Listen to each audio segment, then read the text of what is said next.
I'm sorry to keep going on about the case of the um, person who's been detained in America from Tufts University. But somebody said to me that I haven't read the op-ed. I have read the op-ed, and I must say it seems to me to be relatively bland. I think Owen Jones writes significantly more aggressive stuff than Rumeysa Ozturk. But on March the 4th,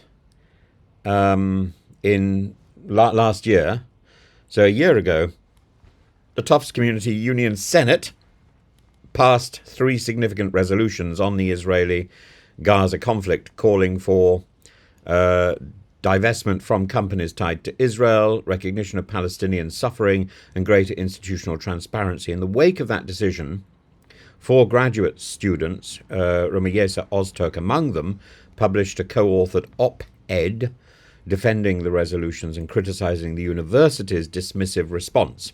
What followed, so a year later, exactly a year later, what followed has not been merely academic debate, but the revocation of Ozturk's visa and her reported detention 200 miles away, awaiting deportation. So if we separate the political context from the academic principle, the op-ed is above all a call for institutional accountability. It's not a revolutionary screed, nor is it incitement. Its diction is academic, its tone is civil, its claims, though controversial, are grounded in mainstream discourse, including reference to the International Court of Justice's ruling that there is plausible risk of genocide in Gaza. The phrase is not invented, it's judicial.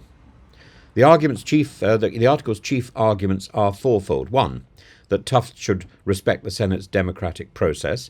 Two, that students have a legitimate stake in institutional investments. Three, that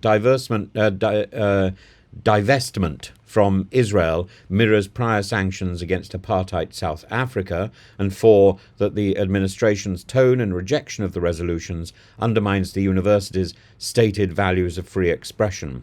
And these are not unreasonable claims, whether one agrees with them or not. The authors cite university documents upholding the right to protest, and they quote the author James Baldwin to frame student activism as a legitimate form of democratic engagement. There is no profanity, there's no advocacy of violence, there's no targeting of individuals with hate speech. So, is there anything at all offensive about it? It depends on what one means by offensive.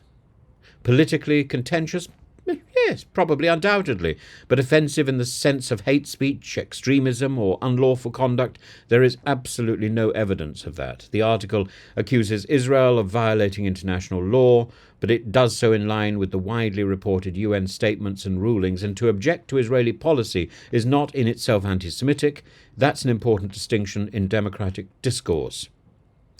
As indeed Miriam Margolyes would point out very clearly. What then might be the failings of this op-ed? Firstly, it doesn't engage deeply with the complexity of the conflict. There's scant acknowledgement of Israeli civilian suffering, nor, of course, any reference to Hamas. A more balanced treatment might have strengthened the argument and widened its persuasive reach. Secondly, while the article rightly defends protest, it perhaps underestimates the university's competing responsibilities to a diverse student body that includes pro-Israel voices as well.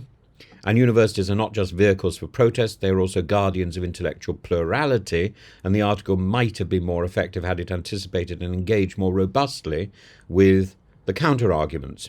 But these are editorial criticisms, not grounds for detention. The fact that one of the authors, Rumeysa Ozturk, now finds herself incarcerated and awaiting deportation is nothing short of alarming. The president of the university has actually confirmed, and he is mentioned in the op-ed, he's confirmed the revocation of her visa, but no official justification, no legal, moral or academic justification have been publicly offered to explain how this op-ed constitutes grounds for such drastic action. The irony is stark. The article defends students' right to free speech, and in response, one of the authors is silenced, not with a counter-argument, but with the machinery of immigration enforcement. And if this is the response to civic engagement, what message does it send to American academic freedom? What message does it send to the academic freedom for the world, really, because America leads in so many ways? The op-ed is a legitimate piece of student advocacy. It's imperfect, but it's not dangerous. To call for Tufts to live up to its stated values is neither offensive nor seditious. To treat it otherwise is to criminalize criticism and to make James Baldwin's paradox all the more prophetic. And just very quickly, to draw the to draw attention to the a comment within this op-ed itself. According to the Student Code of Conduct, active citizenship, including exercising free speech and engaging in protest gatherings and demonstrations, is a vital part of the Tufts community. And in addition, the Dean of Students' Office has written, while at times the exchange of controversial ideas and opinions may cause discomfort or even distress, our mission as a university is to promote critical thinking, the rigorous examination and discussion of facts and theories, and diverse and sometimes contradictory ideas and opinions.